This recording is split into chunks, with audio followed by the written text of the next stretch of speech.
works for for-profit activities, commercial activities. In general communist economics, the state doesn't work for profit. But when the state organizes for-profit activity, then that's a state capitalist organization or an activity. And then, of course, there are so many other types of capitalism which are being discussed these days. There's crony capitalism. Crony capitalism implies that there is a nexus between the business community, the politicians, and the bureaucrats. And then there's favoritism and nepotism in terms of, say, tax breaks or in terms of opportunities for awarding contracts and many other things. So there's all types of shades and grades that we can find in between. As far as these individual systems are concerned, they all have their pluses and minuses, like everything else in this world. Hardly anything in life that we see around us in the real world is perfect. Everything has its inherent structural deficiencies and flaws. As far as communism is concerned, we have seen from the experience of the Soviet Union that it didn't quite work. It didn't sustain for more than a certain period. Also, one important reason for that is that communism essentially stifles individual expression and individual freedom to such a large degree that the individuality is subsumed very largely by the interests of the state. So the collective subsumes the individual to a very, very great degree. So such stifling may not be the healthiest thing to do. So therefore it leads to a lot of disgruntlement, it leads to unrest, and especially as people become aware that they have rights too, and even though they recognize the benefits that a communist system offers them, but there are other issues that trouble them. And eventually, egalitarianism cannot work because nature does not accommodate egalitarianism. Nature is very unequal. This is the harsh fact of life. And this inequality in nature is something that is fundamental to nature. We have people born, for example, mentally challenged. Someone is born with a very high IQ. Someone is born very beautiful. Someone is born very ugly. Someone is born in a rich family. Someone in a poor family.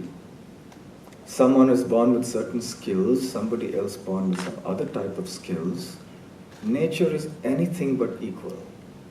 Nature is anything but egalitarian.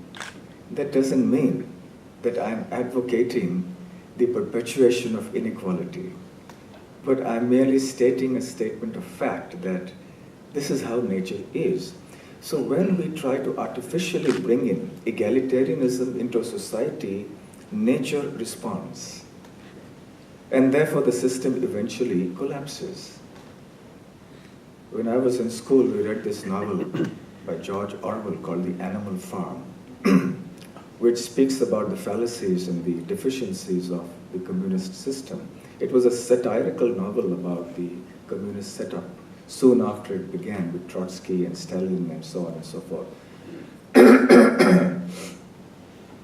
And ultimately what does happen is that those who come to power in a communist situation become dictators of sorts. Because power corrupts and absolute power corrupts absolutely, unless one is very spiritually evolved. So power is something that goes to the head. The wife of Mao Zedong, if I remember right, I can't quote an exact reference, I remember reading it many years ago. She once famously declared that people today run after sex because they do not know the intoxication of power. What power can do. In front of getting power, these other pleasures are absolutely insignificant. So when power comes into somebody's hand, unless one is very strongly grounded, well-rooted, and preferably very, very spiritual, it is hard to cope with power. And this novel was entirely about that, about how power corrupted, and then you had this clique, you had this elite class of people.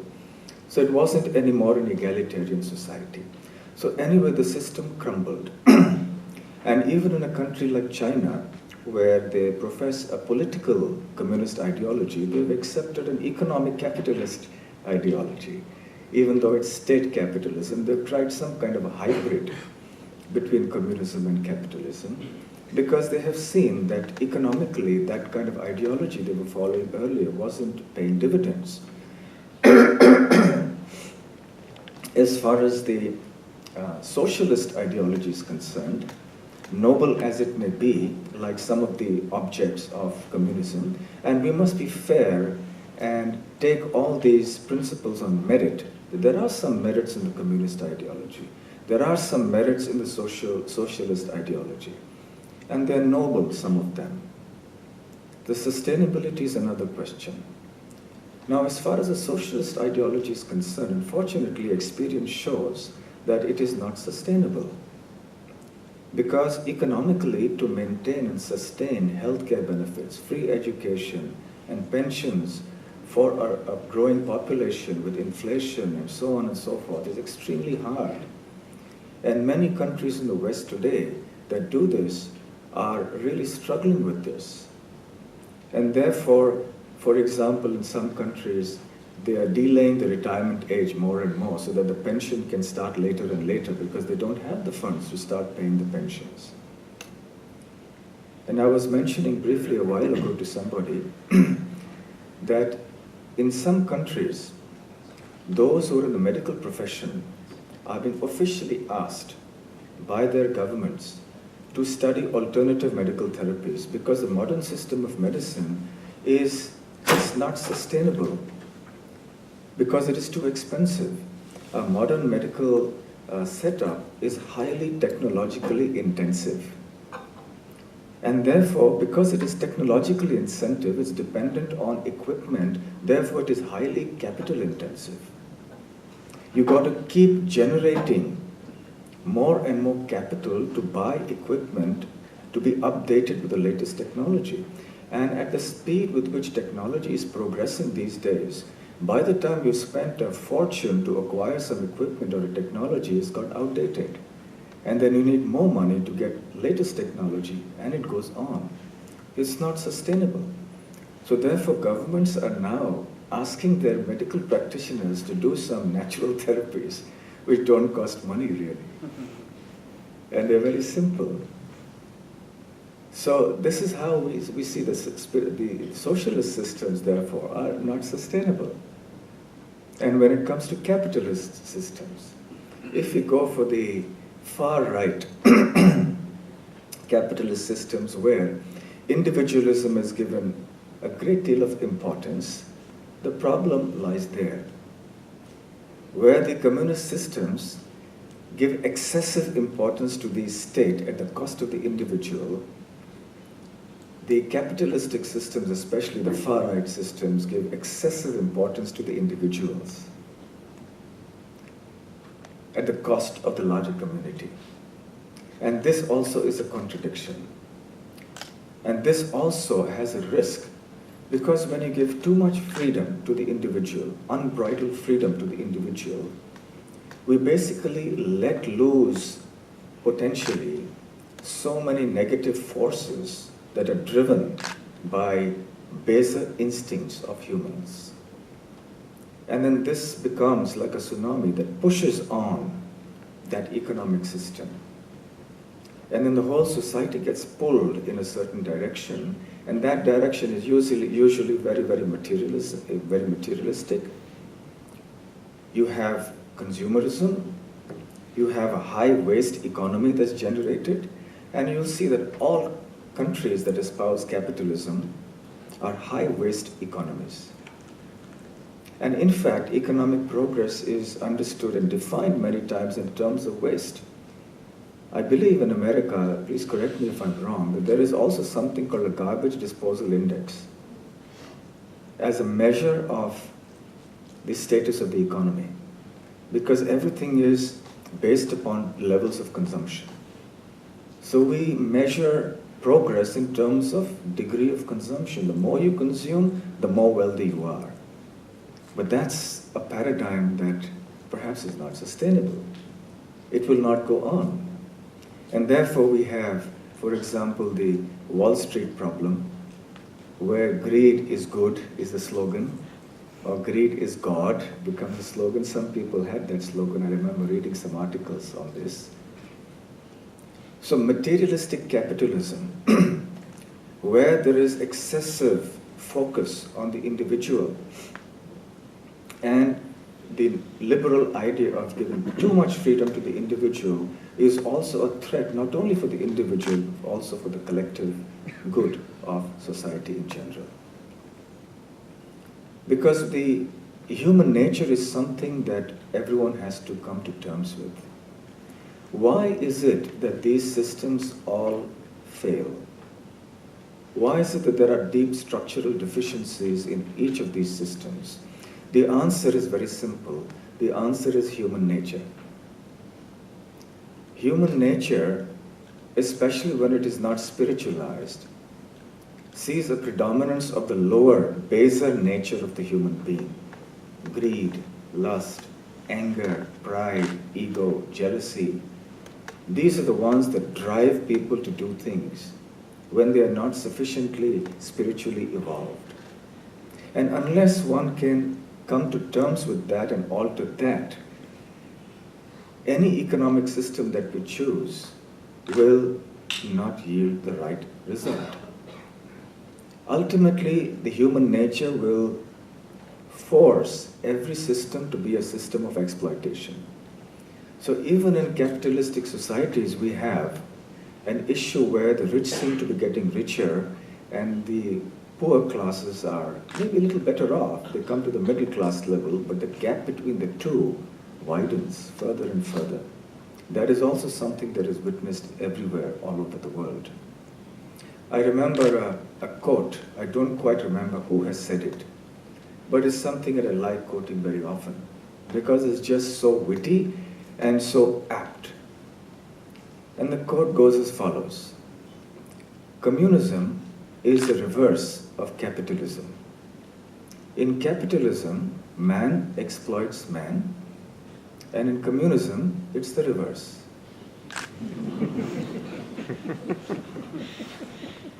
In other words, whatever be our ism, there will be exploitation. There will be injustice. There will be inequality. There will be unrest. Why so? Because we have not dealt with human nature. It is not that modern economies and governments don't understand that human nature is a problem.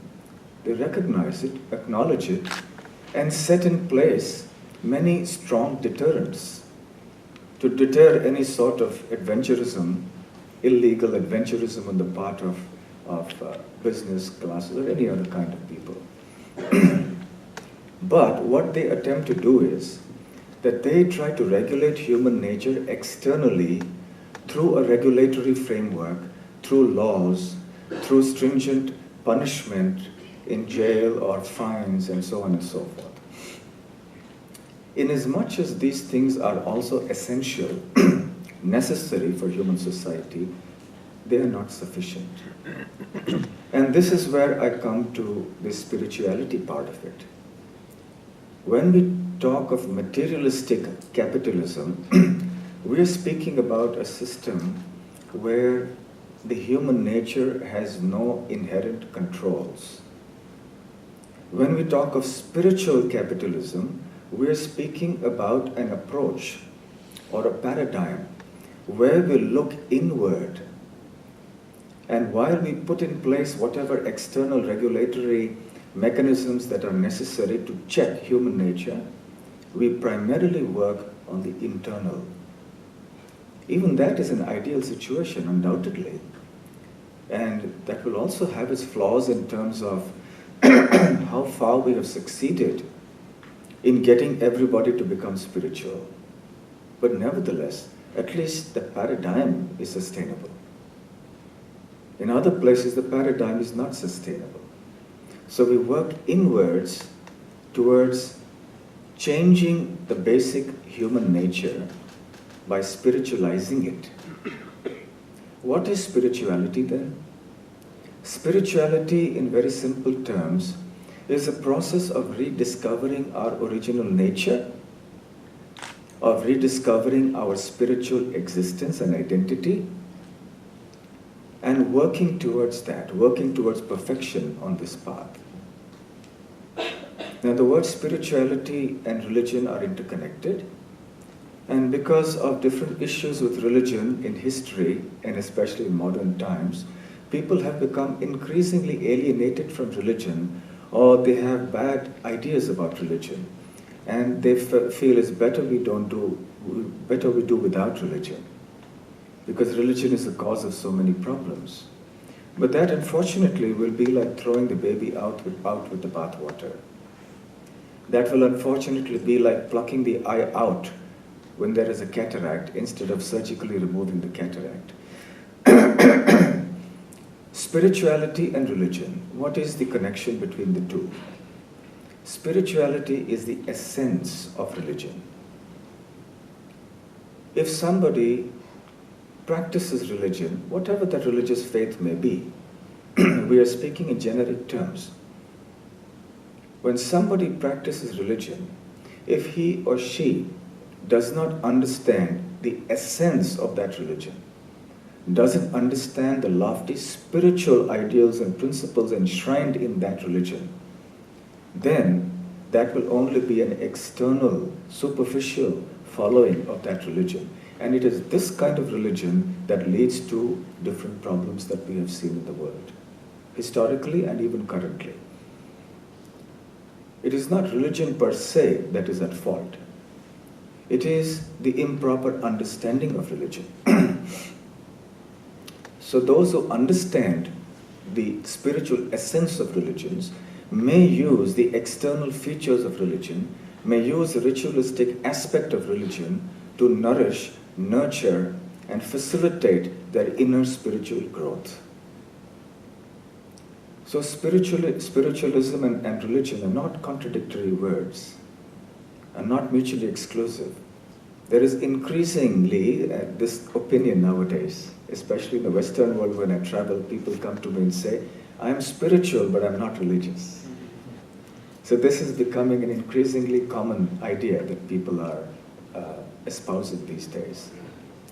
But the fact is that the two are very intimately connected. So when we speak of spirituality, we are essentially speaking of rectifying the inner self, the inner world, controlling the inner world, controlling the mind, controlling the senses, living for a higher purpose, a spiritual purpose, understanding what that purpose is, reconnecting to our original spiritual source. Every religion will have its own conception of what that identity is, and we will not get into that today. But the process of reconnecting to our original spiritual self and connecting that spiritual self to the origin, that is spirituality in very broad terms.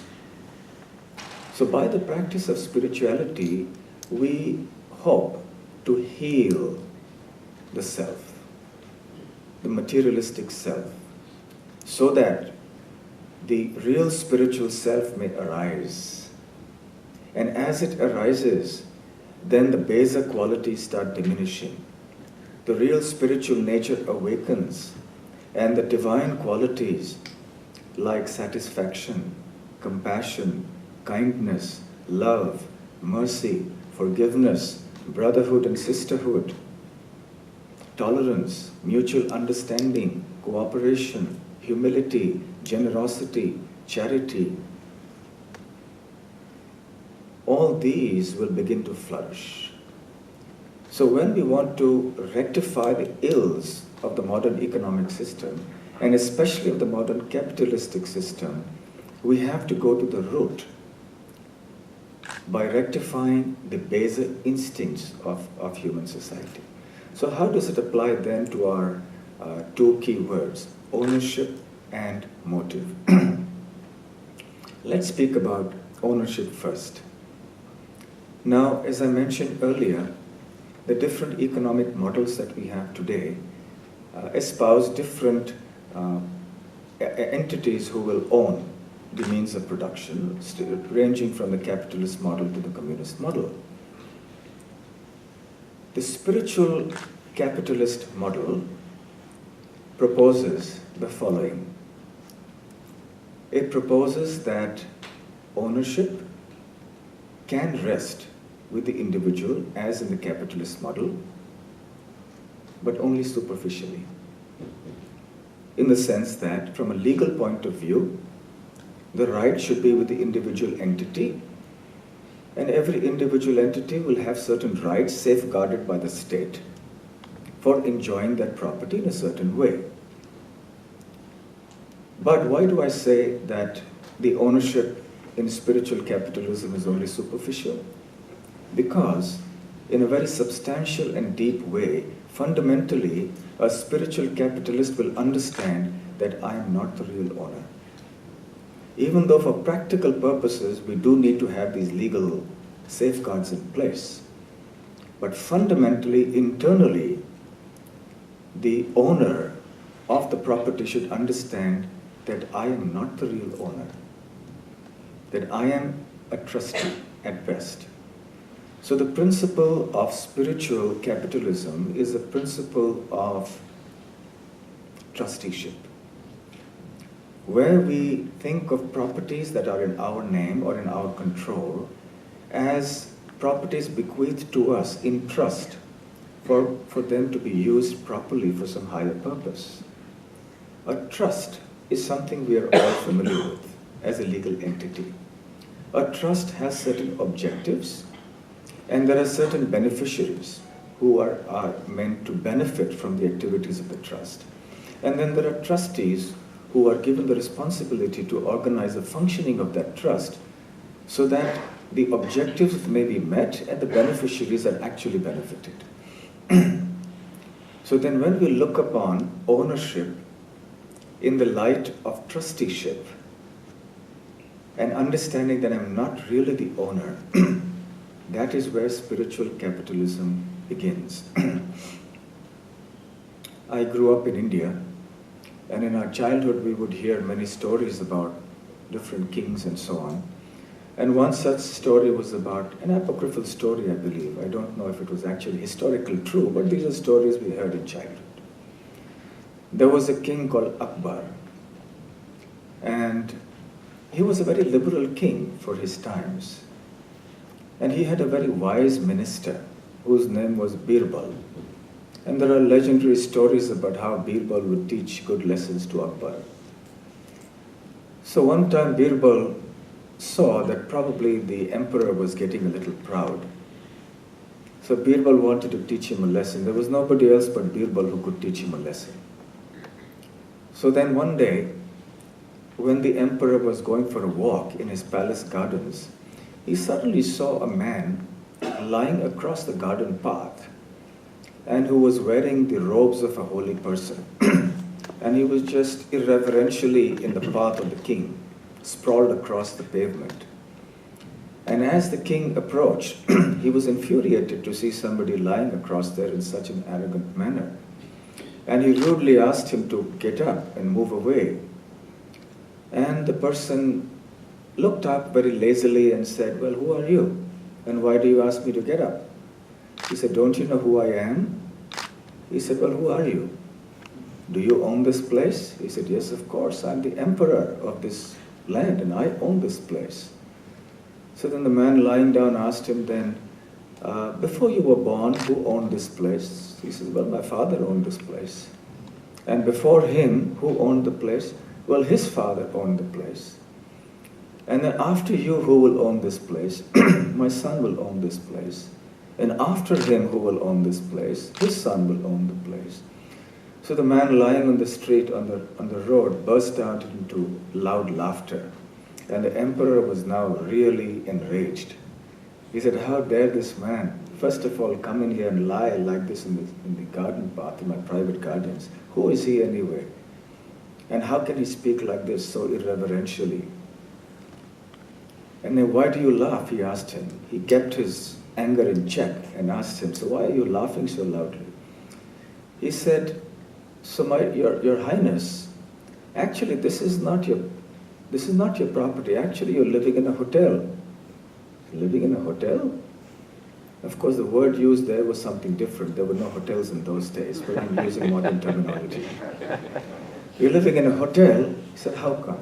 In a hotel, you go into a room, you check in, you pay, and you use the room for as long as you've paid.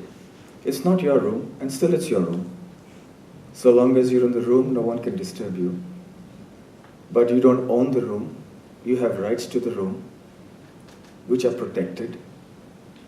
And then you leave and someone else comes into that very room and owns that room for a while and then goes away and someone else comes, and all the while the real proprietor is somebody else. So similarly, this world is like a hotel. So a spiritualist thinks a little deeply and understands that why should I become so possessive about everything I own when basically, fundamentally, I don't own it. I am just someone who's checking into this hotel. This is my property only conditionally, not in an absolute sense. And this idea is repeated many times in the Vedic scriptures. The Isha Upanishad, for example, speaks, and permit me to just quote one Sanskrit verse, Isha vasyamidam sarvam yatkincham jagatyam jagat tena tyaktena punjitam magridah kasyasvittaram.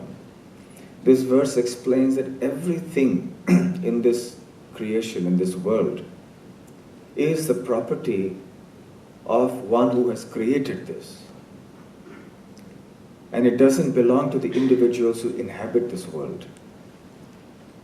And one can utilize what is available in this world as one's quota, recognizing this to be one's quota, and leave aside other things that are not in one's quota.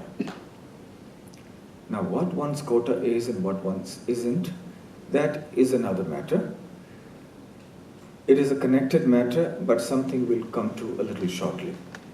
But importantly, the point here is that we're speaking of ownership of property as being fundamentally not with the individual entity, not even with the state. The communist ideology says that ownership vests with the state, and spiritual ideology says that ownership also rests not with the individual, but with God, and whatever be the conception of God that may be there in different ideas. Let me give you a simple example, another analogy of an office situation in a company. We have an officer who works in that company, and the company gives him certain facilities. He has a cabin, and he has many other perks that he gets, and he uses them for the company's purpose. The company has officially handed them over to him for using for the company's benefit. The property belongs to the company, but the person utilizes it. He has rights over his cabin. Now, because the cabin doesn't belong to that officer, it doesn't give any other employee of the company a right to come into that cabin and say, it's not your property, it's the company's property, therefore I can sit here in this cabin. That will not be permitted, because that is his quota. That is what the company has given him. Your quota is, you have this office space, you have this salary, you have these perquisites. These are the facilities that will be given to you. So that person has a right to enjoy his quota. So by providence, whatever has come as our lot in life is our quota. Whatever we may earn by honest endeavor is our quota. However, when we go beyond ethical means of acquiring and enjoying property, then we are straying into somebody else's cabin and infringing on that person's quota. So spirituality, therefore, gives us that template on which we can pursue or understand the idea of ownership properly. Coming then to the idea of motive. Profit motive, that is the underlying principle in capitalism, is understandable, because without profit you cannot sustain anything. At the same time, an unbridled profit motive goes haywire, goes out of control, and then we have a situation like, as I mentioned, we saw in Wall Street and so on and so forth. So the problem is not with desire to create wealth or to earn wealth. Creation of wealth is not a problem. Creation of wealth is a necessity. However, the purpose of creating wealth and the manner in which that wealth is to be enjoyed and for what purpose, these are important considerations. Today we have a greed-based capitalist economy. And I was yesterday at a program and I was discussing with Sanjeev here and others too.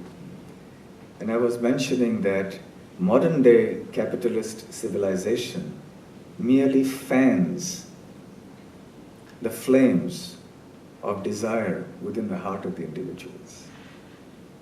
That's all it does. When you fan a flame, it eventually becomes a blazing fire.